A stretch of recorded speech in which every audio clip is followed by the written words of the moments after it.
How's everybody doing? Hotep, hey, this is Michael Imhotep, founder of the African History Network, host of the African History Network show. I'm a talk show host, researcher, lecturer, writer, and historian. So it is Thursday, January 9th, 2020, and we are live. And I wanted to deal with this topic. I ran out of time on my Sunday night show, the January 5th, 2020 edition of the African History Network show on 9:10 a.m. Superstation WFDF, when we broadcast here on Facebook Live also. I touched on this topic a little bit, but there was more information that I had that did not get a chance to get to. So everybody share this broadcast on your Facebook page, invite your friends to tune in, and African American business owners post the name of your business here on the thread of the broadcast. We'll let you know how you can advertise with the African History Network. So every New Year's Day, and you may have done this past New Year's Day, right? In African American households, they eat black-eyed peas. And I remember when I was a kid, my mother would cook black-eyed peas for New Year's Day, and it was a tradition. And she said it's to bring good luck for the new year, right? So it was something that we did, but I didn't know why we did it, besides my mother singing, oh, we're going to eat black-eyed peas, right? But I didn't know why we did it. But there's a tradition behind this. So I want to talk about this. Why do African Americans eat black-eyed peas on New Year's Day? And then also in doing research on this topic, I came across additional information dealing with American foods that we did not know that were actually African foods, okay? And this deals with understanding the transatlantic slave trade. And during the transatlantic slave trade, it was not just Africans who were brought from Africa, but it was also food brought from Africa to America, which also changes America and changes the palates, changes the taste of white Americans as well. All right. Okay. So how's everybody doing? Share this broadcast on Facebook page. Then also follow us here on the Facebook fan page, The African History Network, The African History Network. And on our YouTube channel, Michael Imhotep, IMHOTEP. And you can donate to the African History Network as well, paypal.me/the AHN show. And then also on Cash App, $, the AHN show on Cash App. All right. So one of the first articles I saw dealing with this for 2020 was from the Columbus Dispatch, okay, dispatch.com. Black-eyed peas reach deep into African-American tradition. Black-eyed peas reach deep into African-American tradition. And I've been looking at articles from the LA Times, Washington Post, Atlanta Journal-Constitution. There have been a number of articles written about this tradition. Also, blackpast.org has an extensive article dealing with African foods.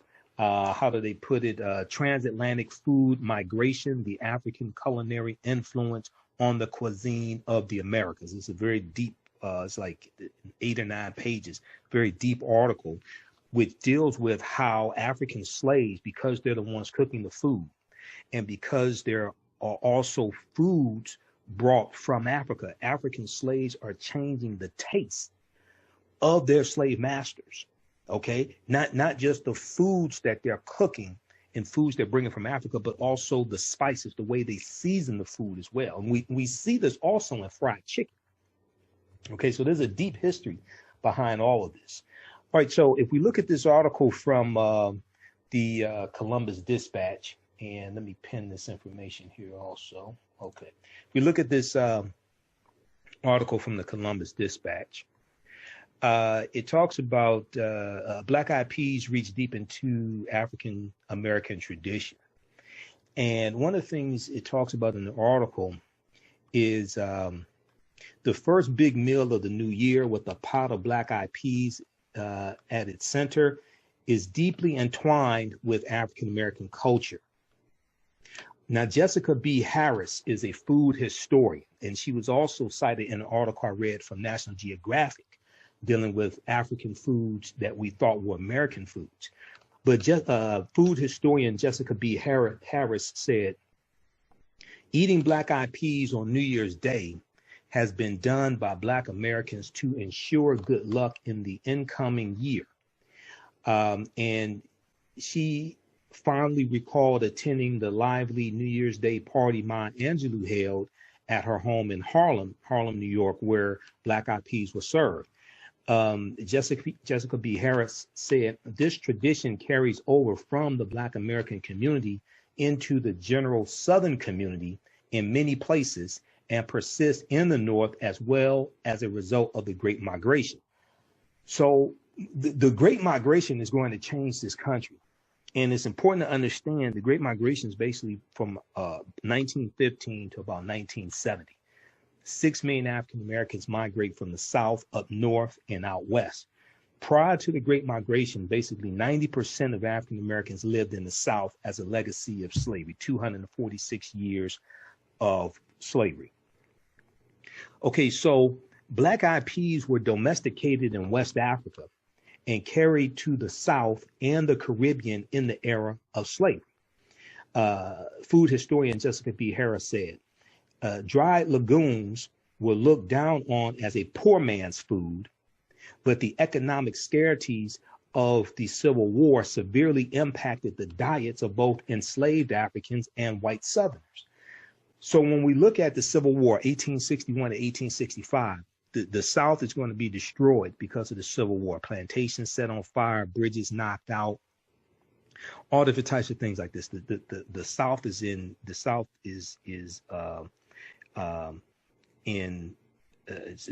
totally was largely destroyed, not totally destroyed, largely destroyed.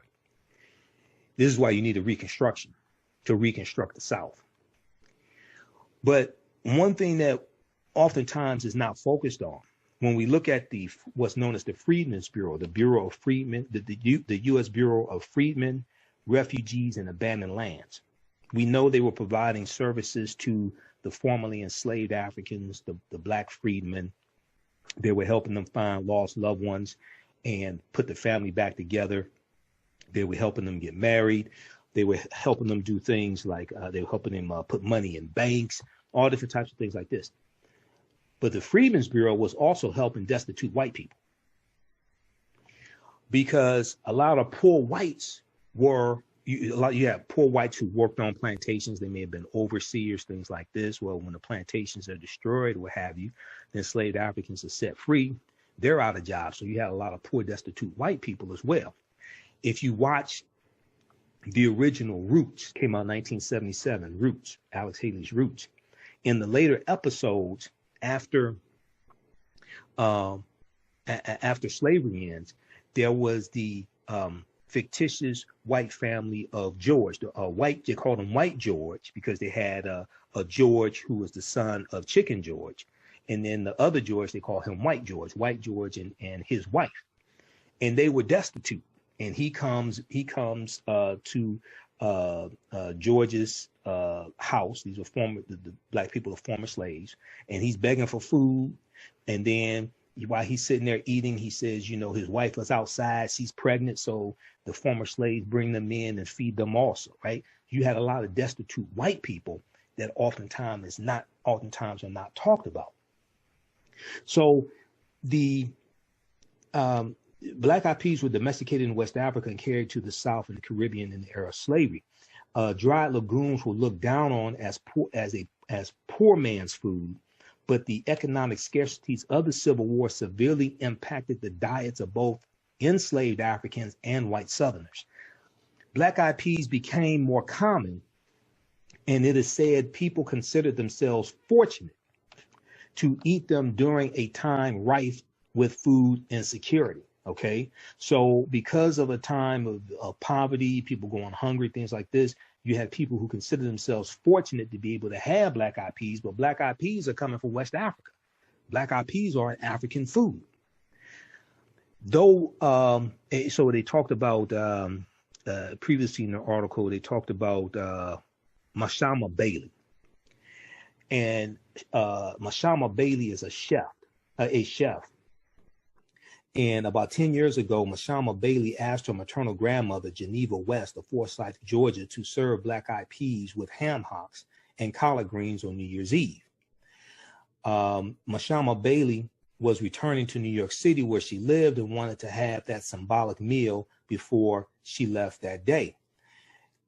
And her grandmother suggested her reluctance to serve the dish before New Year's Day, but Geneva West ultimately agreed. Okay, so though Bailey's family uses ham hocks in its black-eyed peas, she opts for a vegan approach that produces a clean, pure pea flavor, PEA. It also allows her version to be enjoyed by those who don't eat meat. Okay, so I don't eat meat. So when I cook black-eyed peas, I ain't have black-eyed peas New Year's Day. I guess I need to have some, right? But I don't put meat in it, okay? But putting ham hocks in it, that's something, I guess, that we get from slavery, all right? Some of us are vegans or vegetarians and don't mess with meat. So we see this tradition practiced by African Americans across the country, not just in the South, across the country on New Year's Day, and there are variations of it also. So Atlanta Journal-Constitution has an article because some people eat collard greens along with black-eyed peas. Also, some people eat cornbread.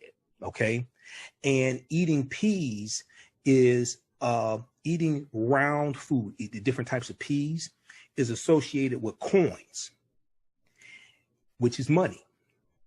Eating cornbread, corn is yellow, is associated with gold.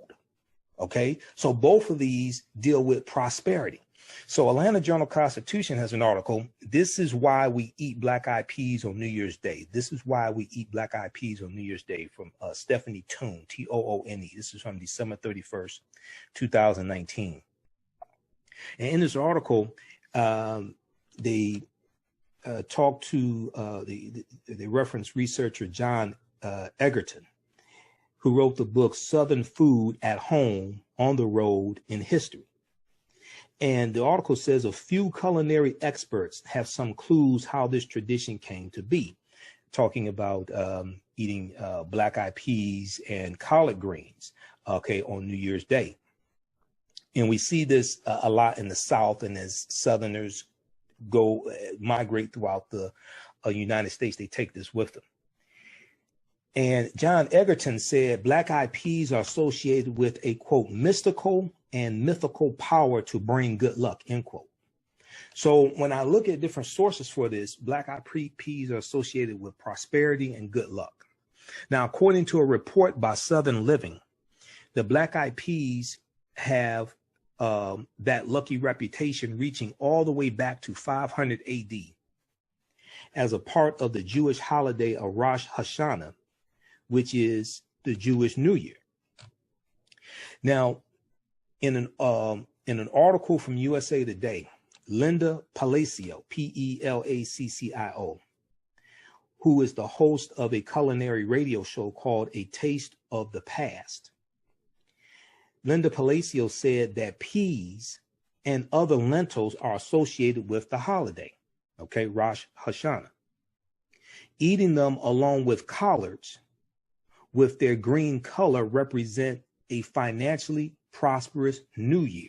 Okay, so eating lentils, whether you talk about black-eyed peas, other types of lentils, along with collard greens that are green, are associated with a financially prosperous new year. If we look at the article from USA Today, let me pull this up.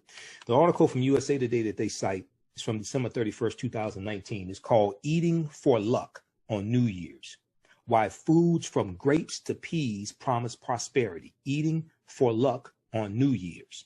Why Foods from Grapes to Peas Promise Prosperity. Okay. And we'll post I'll post the links to these articles here in the thread of the broadcast when we're done. All right. How's everybody doing? African-American business owners speaking of prosperity, right? African-American business owners, post the name of your business here on the thread of the broadcast. Email us at customerservice@africanhistorynetwork.com, customerservice@africanhistorynetwork.com. We'll let you know how you can advertise with the African History Network. Then also you can donate to the African History Network that helps us keep doing the research, stay on the air, broadcast our Sunday night show, pay the bills, etc. $ the AHN show through Cash App or paypal.me/the AHN show through PayPal or at our website, AfricanHistoryNetwork.com. Click on the yellow donate button. All right, let's continue here.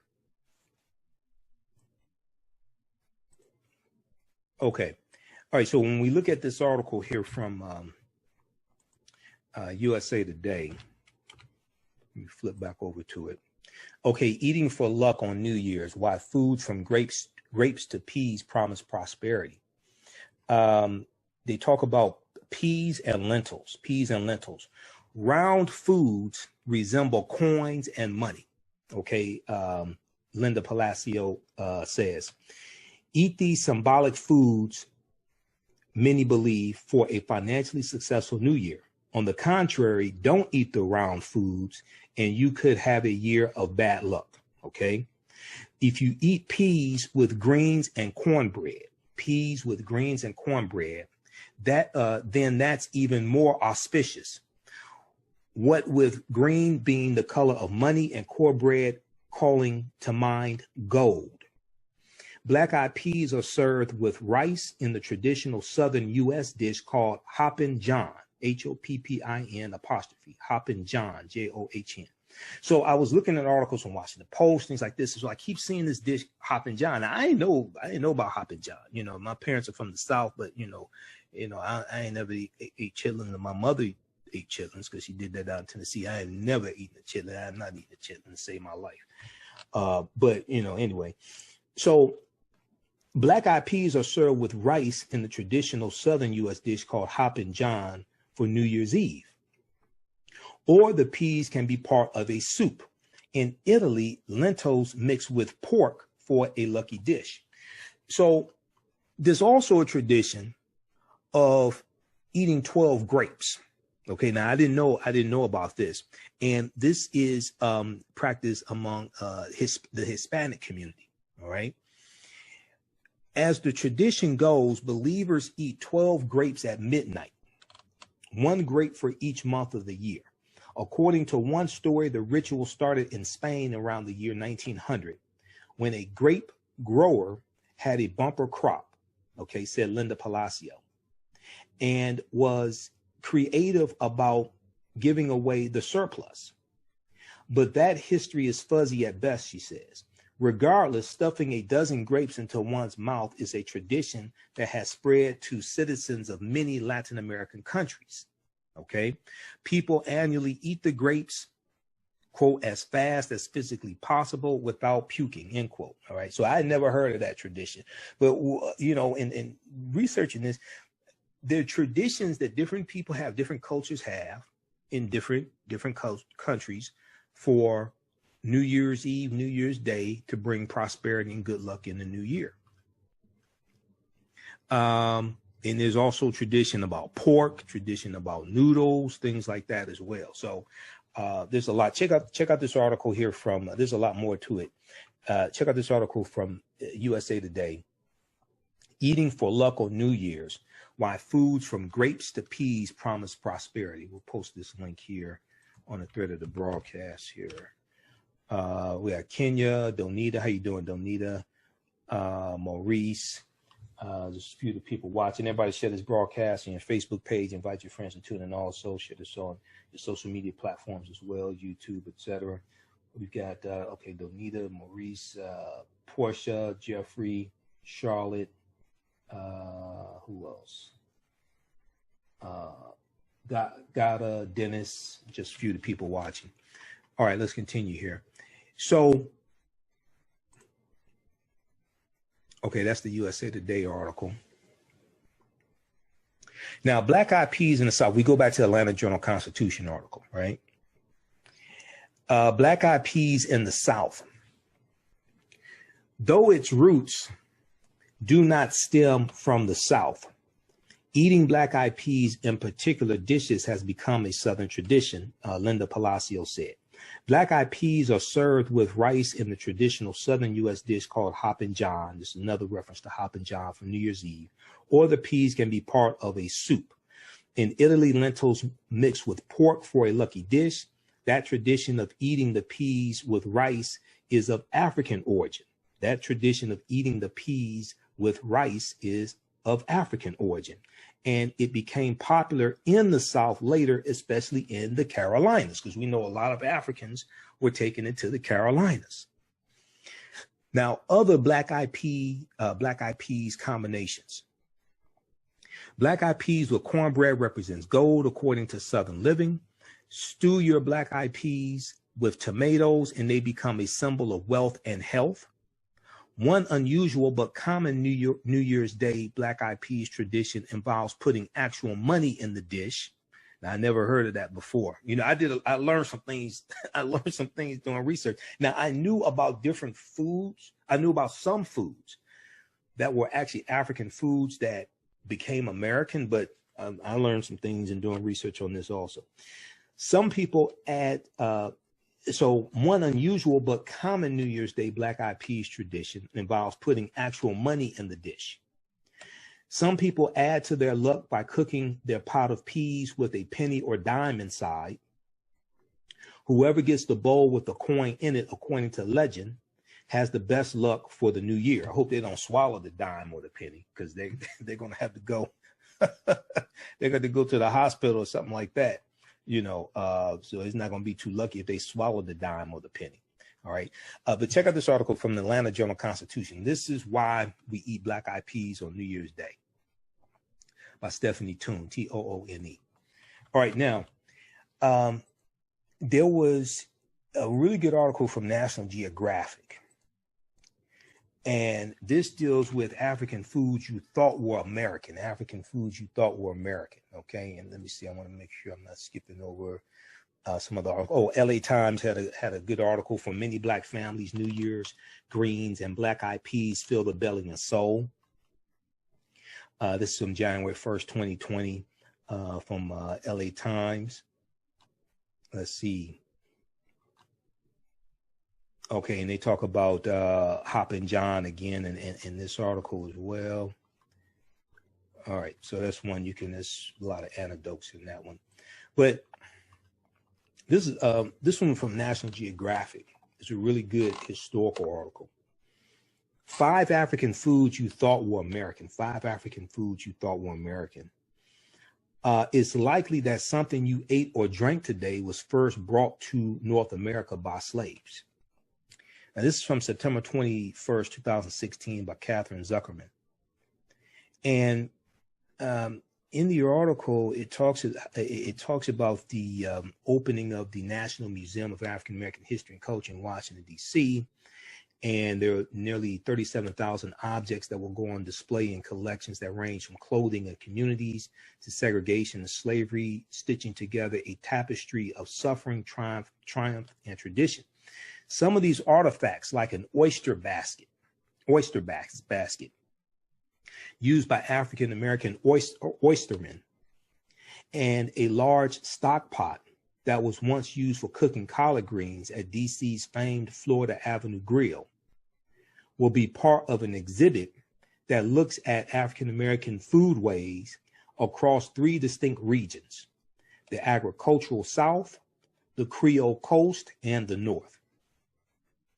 The museum's restaurant, Sweet Home Cafe, will focus on ingredients and dishes specific to these regions, plus one more region called the Western Range, with offerings like shrimp and grits, the Creole Coast, buttermilk fried chicken, agricultural South, oyster pan roast in the North, and son of a gun stew in the Western Range. Now, they spoke with Jerome Grant. Jerome Grant is an executive chef at Sweet Home Cafe. And he said each of the 4 regional stations demonstrate the migration of African-American people and culture through foodways.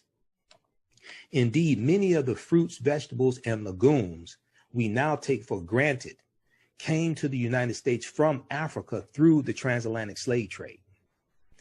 And the different foods, they have a map here. The different foods they refer to are black eyed peas, coffee, cola nuts, okra, watermelons, And they show different coffee trade routes and slave trade routes. So let me see. Let me turn on the screen share, see if I can show you this as well, because oftentimes when we talk about the transatlantic slave trade, and I do an online class dealing with the transatlantic slave trade, ancient Kemet, the Moors, and the Ma'afa, understanding the transatlantic slave trade, what they didn't teach you in school.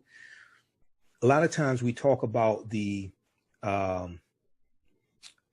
we'll talk about the human cargo, the African bodies, African people who were taken out of Africa. But we don't talk about the intellectual capital that was taken out, the scholars, the attorneys, the physicians, okay, doctors, scientists, teachers, things like this, right? But there were mathematicians, but there were agriculturalists. There were those who herded animals, those who worked with animals, but there were also farmers. There were agriculturalists. And then the Africans who had expertise in planting crops and cooking food and all different types of things like this. So that intellectual capital was brought to this country. And then you're going to have African foods that are brought here as well, because you have, when you have enslavers on the slave ships, when they're buying Africans or what have you, or trading, however they're doing this, it varies from place to place.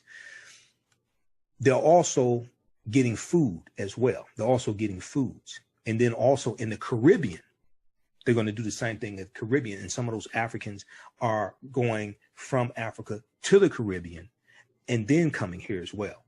Okay, so if we look at this quickly here, and let's see if we can zoom in.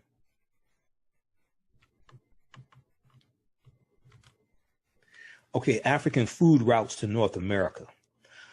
Before they became staples to North America, many African foods made their way over via the transatlantic slave trade between the 16th and 19th century, so the 1500s to 1800s, with coffee taking the most circuitous route, coffee taking the longest route. So it's a little faint. But we see Angola. Let me see if you see the pointer here. We see Angola, and we see them coming from Angola, because Africans didn't just come from West Africa. They're taking Africans from Angola, from Congo, different places like that. And they're coming to the U.S. About 20% of African Americans have ancestry that go back to Angola and the Congo. They're taking them from West Africa, Senegal, Ghana, Mali, Nigeria, Sierra Leone, things like this, right? So we look at the routes and we see them going into like the Caribbean. We see them going here on the East Coast, coming from these areas, coming from Senegal, Sierra Leone, coming from Guinea, coming from coming from Ghana. All this, we see them going into these routes here, going into the Carolinas, going into these areas here in the East. And then we see coffee, okay? We see coffee coming from, looks like Ethiopia, and then going through Europe, coming to the East Coast. I'm not exactly sure where that is on the East Coast, what state that is, what colony then state. Okay, so if we look at this here, but you can check out this, we'll post a link to this article. You can look at this more in depth. All right. So if we look at this, among the most important of these, says African-American foodways author and scholar Jessica B. Harris, once again, Jessica B. Harris, who was cited in the article from the Columbus Dispatch. Among the most important of these, says African-American foodways author and scholar Jessica B. Harris, whose research helped shape the Sweet Home Cafe menu, are black-eyed peas, okra, watermelon, cola nuts, and coffee. Now, UCLA professor of geography Judith Carney, C-A-R-N-E-Y, agrees. In her book, In the Shadow of Slavery, Africa's Botanical Legacy in the Atlantic World, B-O-T-A-N-I-C-A-L, botanical, dealing with flowers, plants, things like this. Judith Carney in her book outlines the origins and trajectories of each of Africa's major native crops that were brought over to the U.S. on slave ships. She said the story of African crops is little known and poorly understood. To look at these plants is to engage the organization of the slave trade as corridors for the diffusion of African plants to the Americas. To look at these plants is to engage the organization of the slave trade as corridors for the diffusion of African plants to the Americas, end quote. Now, the article goes on to say, after all, how often do we consider when selecting the ripest melon for our summer fruit salad or ordering a cafe latte with breakfast, that these things originated and flourished on a completely different continent? Even more important, how often do we consider that it was an enslaved population that brought them here? Now, it doesn't help that white Southern chefs often receive credit for showcasing certain quote unquote heritage food on their menus without noting that they're actually native to Africa. So then they give an example of Paula Deen. Now we remember Paula Deen, the Southern cooking, comfort food, Southern cooking chef, right? And I think she had a TV show. You would see her on TV shows. And then in 2013, she admitted to using racial slurs, right? So, Paula Deen was from Albany, Georgia, and she built an empire around her brand of Southern cooking. Okay. Now, the African American Museum aims to change this understanding of food and foods that Africans brought to this country by helping, quote, all Americans see how their stories, their histories, and their cultures are shaped and informed by global influences, end quote, according to the museum's website. Now, in that spirit, they go on to list 5 foods that are African that we associate with American. We don't know that they're African. First, we have the cola nut or cola nuts, which come from West Africa, called cola natida, N-I-T-I-D-A. And let's see, who is this? Judith Carney said that 2 of the most widely consumed beverages in the world today are based wholly or in part on plants ancient Africans domesticated. On plants ancient Africans domesticated. One of these plants is the cola nut, whose level of caffeine considerably exceeds that of coffee. Okay, and the cola nut was once a key ingredient in Coca-Cola. All right, this comes from Africa. This comes from West Africa.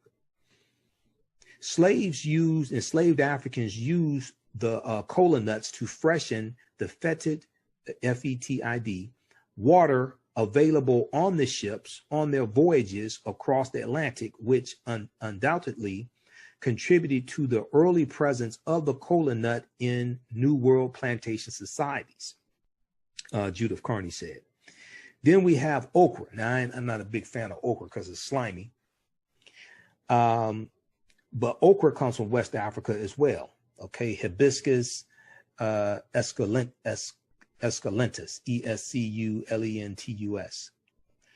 She said, wherever okra points its green tip, Africa has been. Wherever okra points its green tip, Africa has been. This is what Jessica Harris said. And she said, quote, in the South, where enslavement lasted longer and climate made Africans and their descendants most at home, it is revered and treated with respect. It's an ingredient in the Southern succotashes of many states and reigns supreme in many of the gumbos of New Orleans and Southern Louisiana. Southerners just seem to know, or perhaps have learned from African Americans, how to savor the slippery juice that the tender pods exude when they are cut, end quote. Okay, so okra comes from West Africa. I'm not a fan of okra. You can have my serving of okra. Then we have watermelon. Okay, now I like watermelon. Watermelon comes from Africa. The region is unknown. And I've seen some different articles talking about the origins of watermelon as well. The ancestor of the watermelon we know today first grew in Africa, but its prototype was originally a bitter melon that was grown on arid savannas for its edible seeds and as a storable form of moisture. Okay, Judith Carney said. And they referenced the 5,000 year secret history of watermelon. Okay, the 5,000 year secret history of watermelon. This is another article from National Geographic from August 21st, 2015. Let's see here. Hold on. Let's see. What is this doing? Okay, just a second. It's asking for my email address again for some reason. Okay, ancient Hebrew texts and Egyptian tomb paintings reveal the origins of our favorite summertime fruit. So when you start studying the history of foods like this, I mean, this history is deep. This takes you back hundreds of thousands of years. So in this article, let's see, let's scroll down here.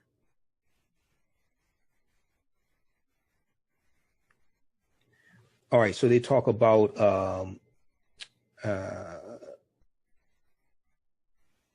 a pharaonic fruit, and they say people have been eating watermelons for millennia. We know this because archaeologists found watermelon seeds along with the remnants of other fruits at a 5,000-year-old settlement in Libya.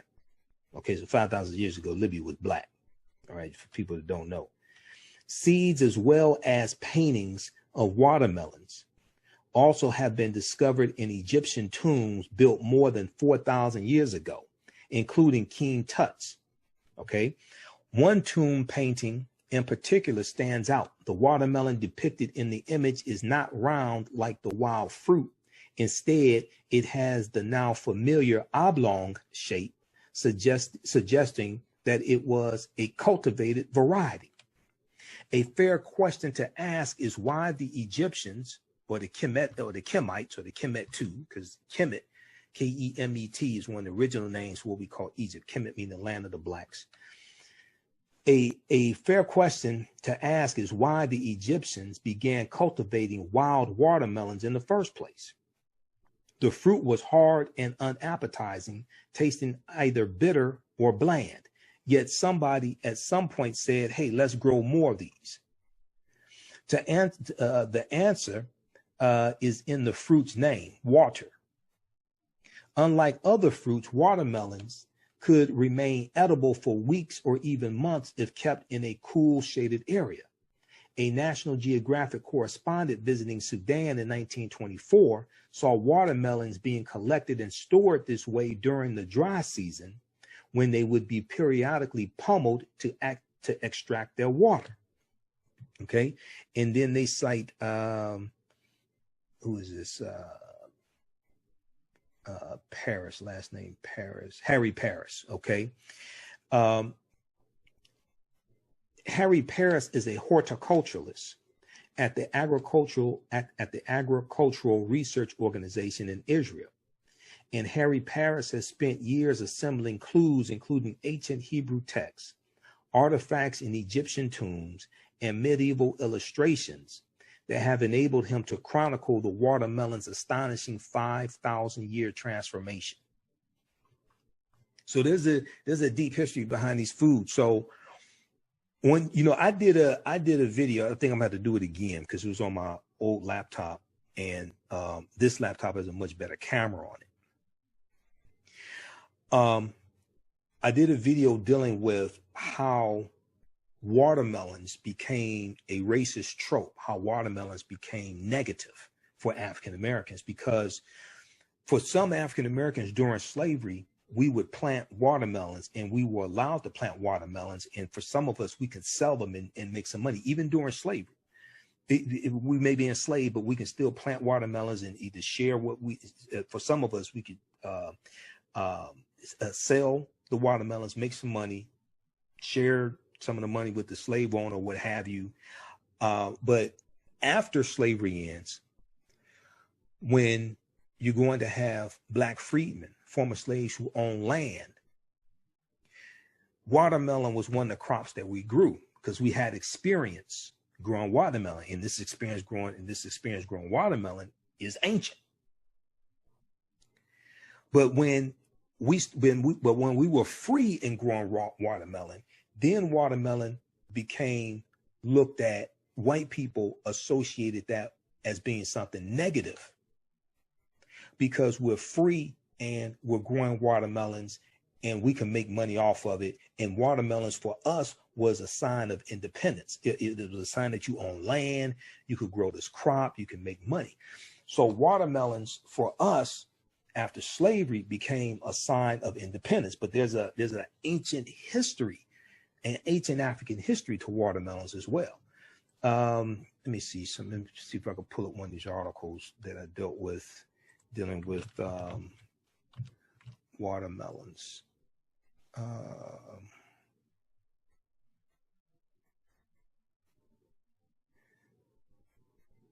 Yeah, the Atlantic.com has a good article, How Watermelons Became a Racist Trope.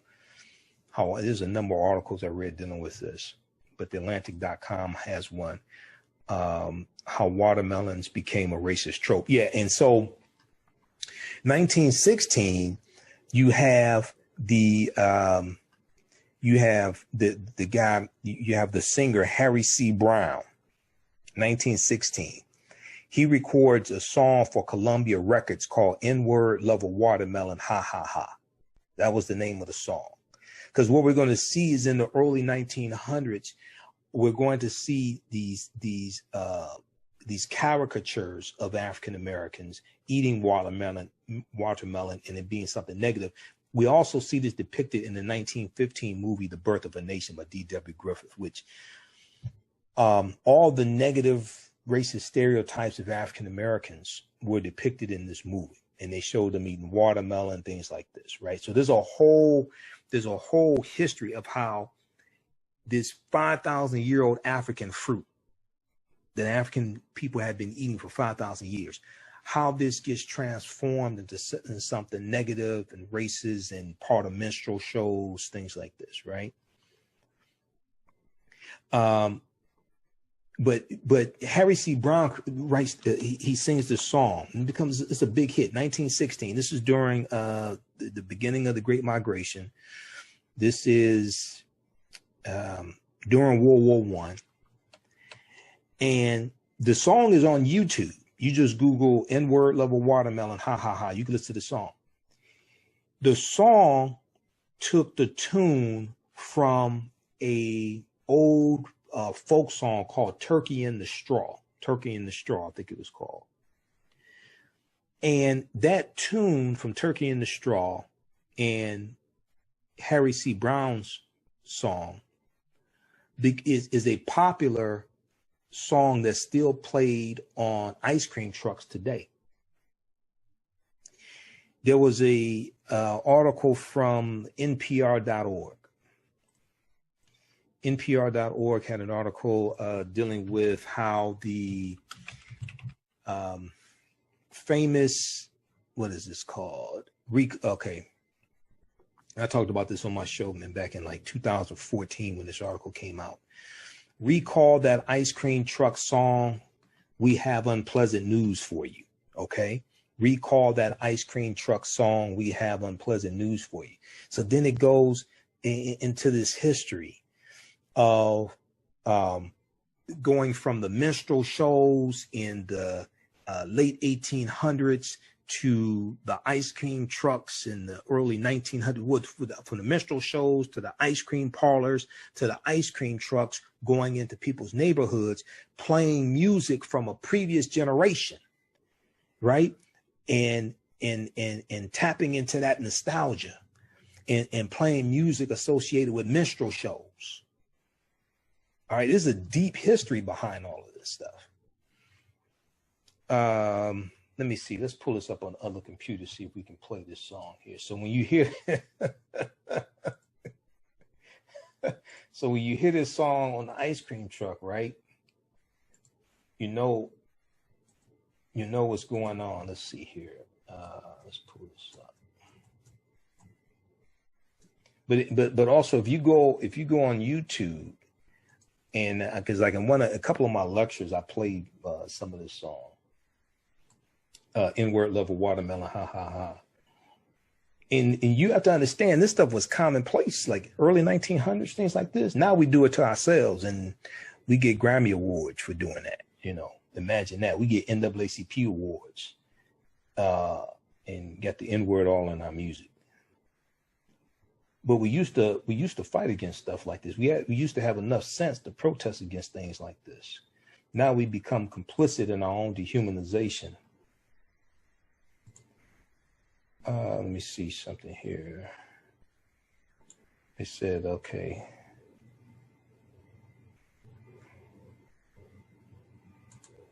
Let me see if I can pull it up.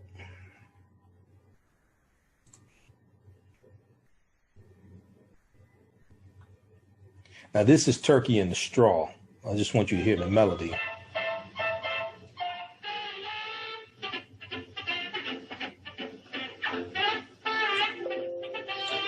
You've all heard that song.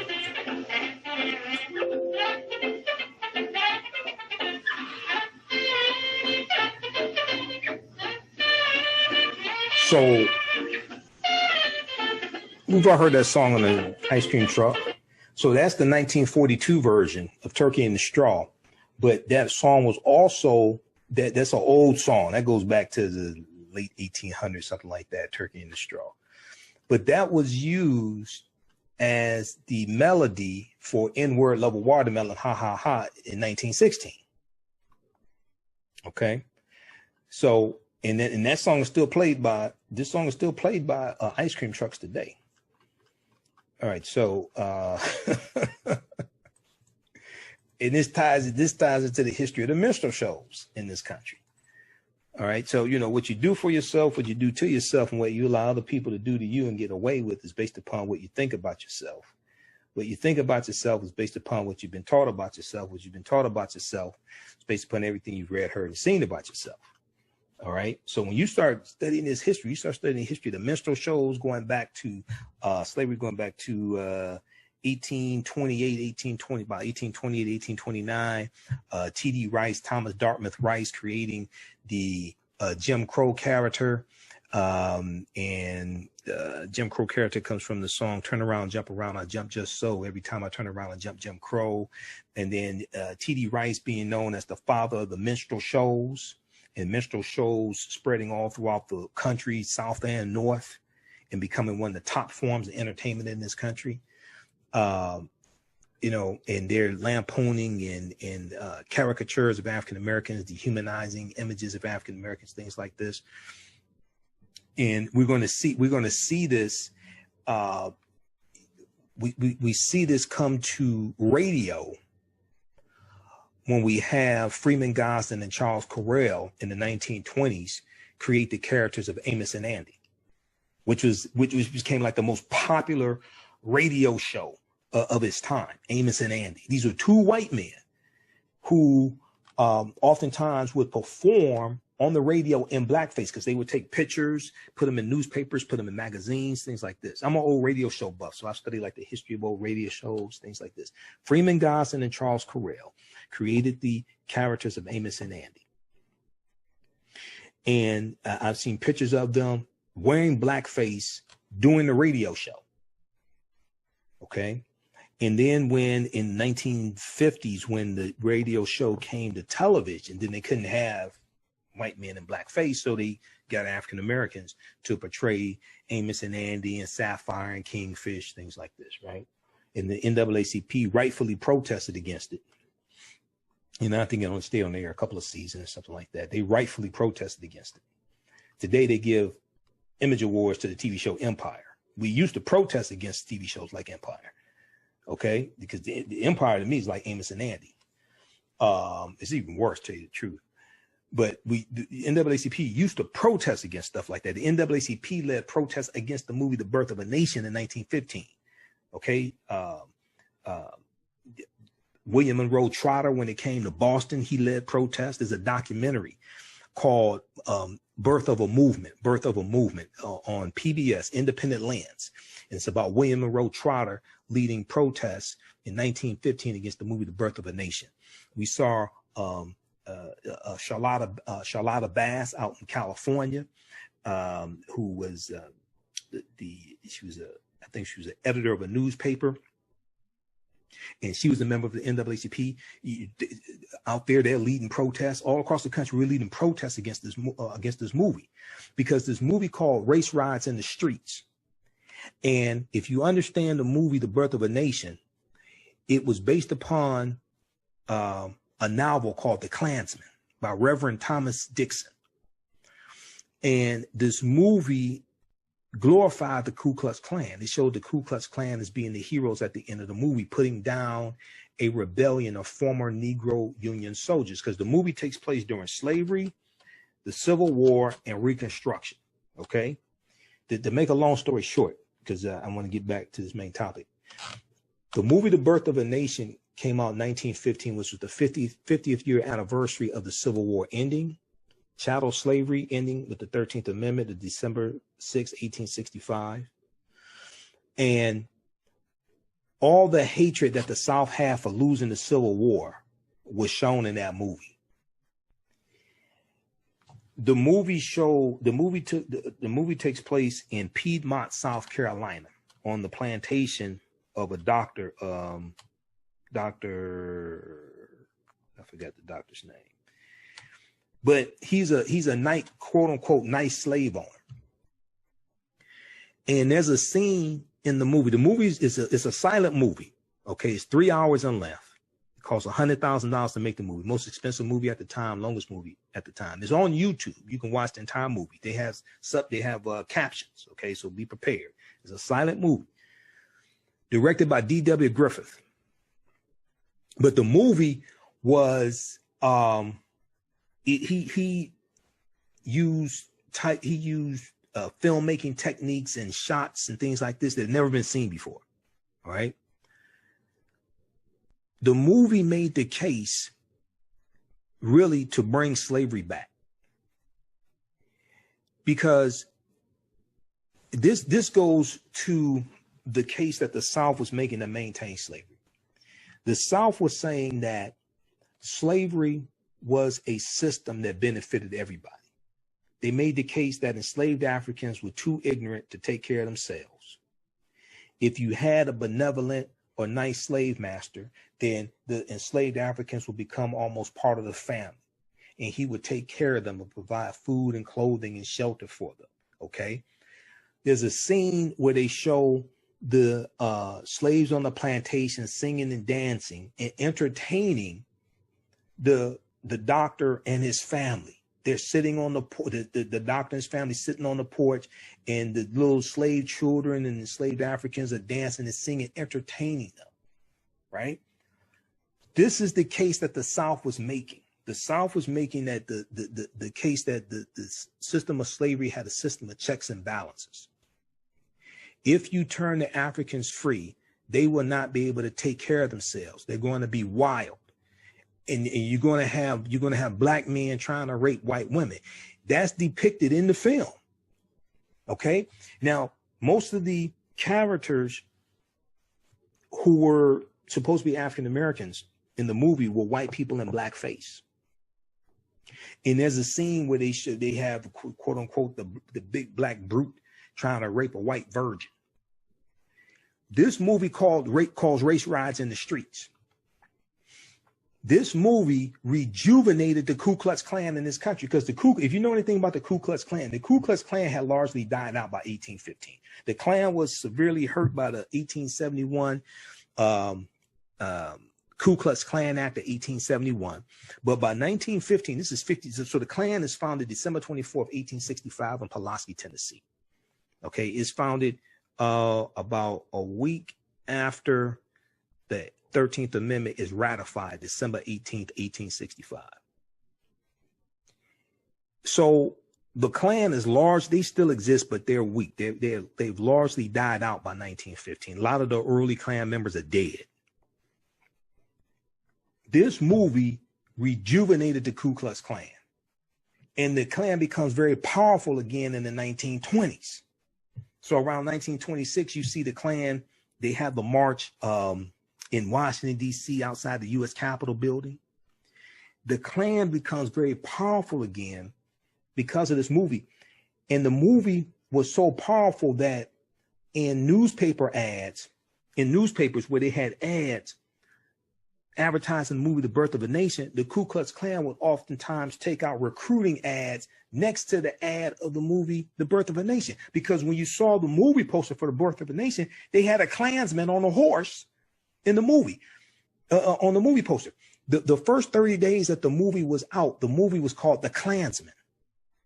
Then the name was changed to Birth of a Nation. So when you look at that, and then and we see the Klan, they had another rejuvenation during the civil rights era, during like the 50s and 60s, things like that. But the movie The Birth of a Nation was a significant movie in the history of this country. All right, so check out the article from NPR.org, Recall the Ice Cream Truck Song. Okay, check that out. We got Carla, Lisa, how's everybody doing? Laura, what else is here? So let's go back to the article here. 5 African foods you thought were American. 5 African foods you thought were American. All right.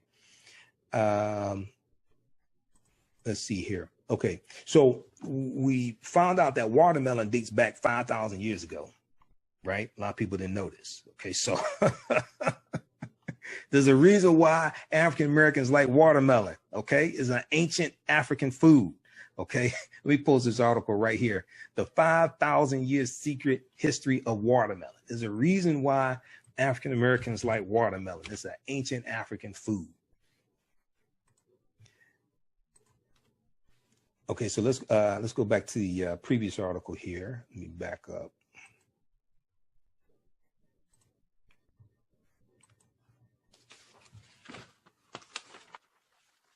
All right, so we've talked about cola nuts, we talked about okra, and then a watermelon also. Okay, so when we look at okay, now scholars debate exactly. Scholars debate where exactly on the continent watermelon came from, but it was cultivated widely in ancient Egypt, ancient Kemet, where it was buried in pharaohs' tombs to provide hydration for their journeys to the afterlife. So when we look at black-eyed peas, also known as cowpeas, C-O-W-P-E-A-S, we find cowpeas coming from Central and Southern Africa. Now, black-eyed peas, cowpeas are high in protein with leaves that are rich in minerals. Black-eyed peas grow quickly, suppress weeds, and improve yields of other crops. The legumes were used as a provision on slave ships and later also used to feed livestock in the U.S., hence the alternate name cowpea, C-O-W-P-E-A, cowpea. Black-eyed or cowpeas. Black-eyed peas are associated now with New Year's Day in the American South and are a key ingredient in Hoppin' John, a dish made with greens and pork that symbolizes good luck. So I read a number of articles that talked about this Hoppin' John, because I had never heard of Hoppin' John before now. I haven't had meeting going on like 12 years. Let's see, been veteran since 2005, 2015 years. Okay, so I had never heard of Hoppin' John. Now we look at coffee, okay? Coffea arabica. okay, which comes from Ethiopia. Many people associate coffee with South America, but, quote, Ethiopia is the birthplace of the world's premier coffee, said Judith Carney. Legend has it that a goat herder named Kalbi, Kalbi, discovered it when his herd became particularly boisterous after eating berries from a tree.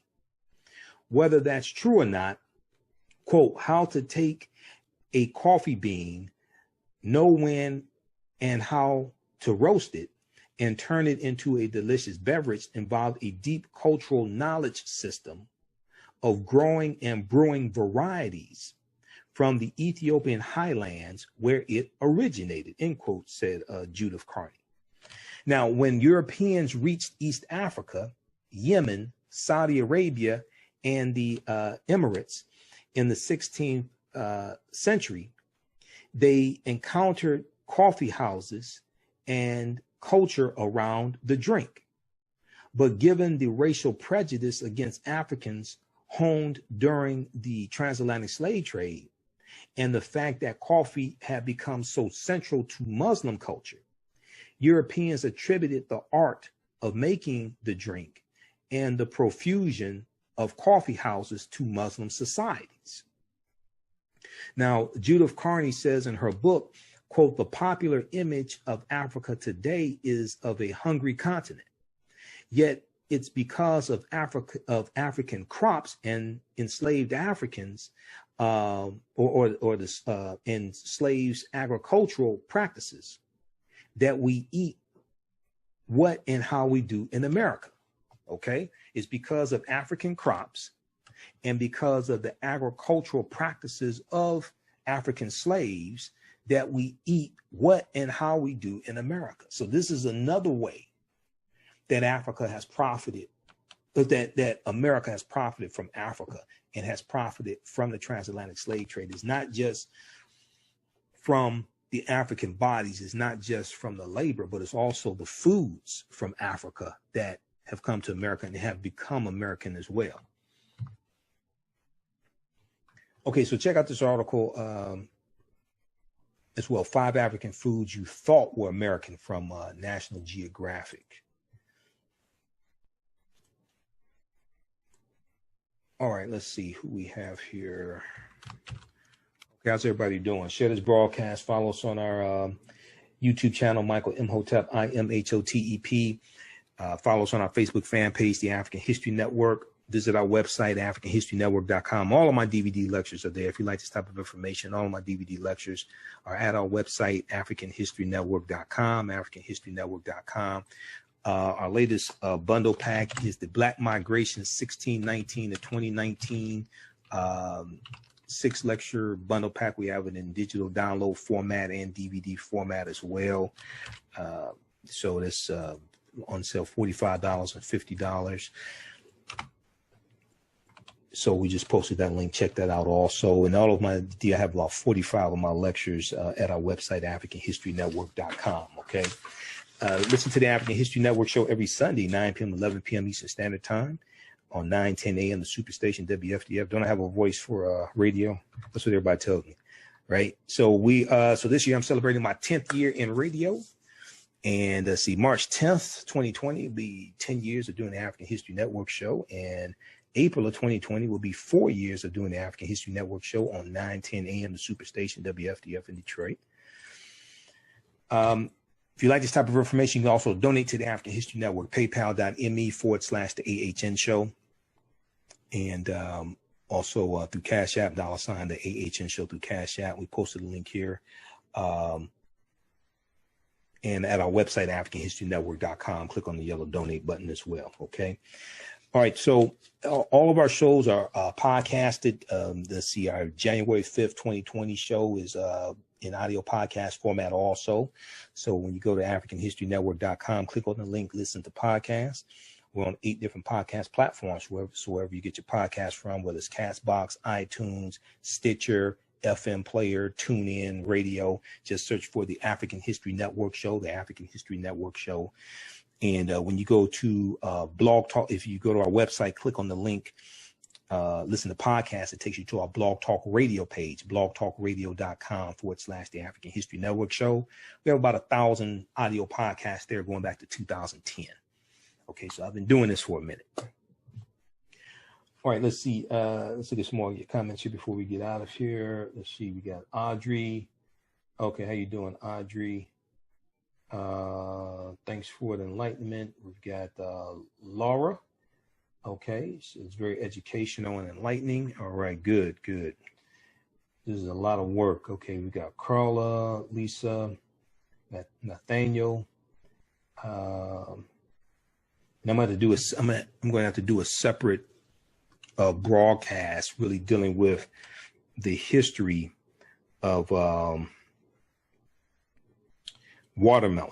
Okay, dealing with the history of watermelon and how watermelon became negative, how watermelon became a racist trope for African Americans. This is a deep history because we grew watermelons on our own land that we owned after slavery and became a sense of independence for us as well. Okay, but that's another presentation.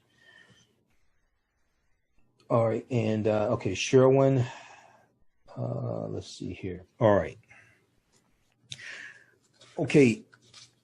So yeah, listen to the African History Network show every Sunday, 9 p.m. to 11 p.m. Eastern Standard Time. And if you want me to do a presentation for a group or organization, email me at customerservice@africanhistorynetwork.com.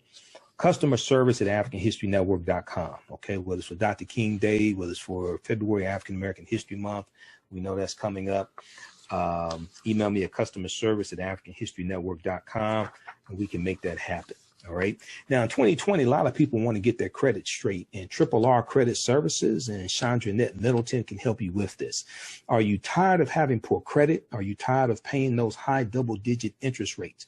Would you like to purchase your dream home one day? If the answer is yes to any of these questions, then RRR Credit Services is your answer. RRR Credit Services is your one-stop when it comes to credit education and repair. They equip you by providing solutions which will enable you to rebuild your financial future. The affordable cost to become a new client is just $30 for the first month. Take the first step by giving them a call at 1-800-607-1989. 1-800-607-1989 for a free credit consultation. Don't delay and begin your RRR score program today. You can also visit their website, rrrcreditservices.com, and it'll be either Chandra Net or one of her staff that will help you with this. And let them know you found out about this from the African History Network.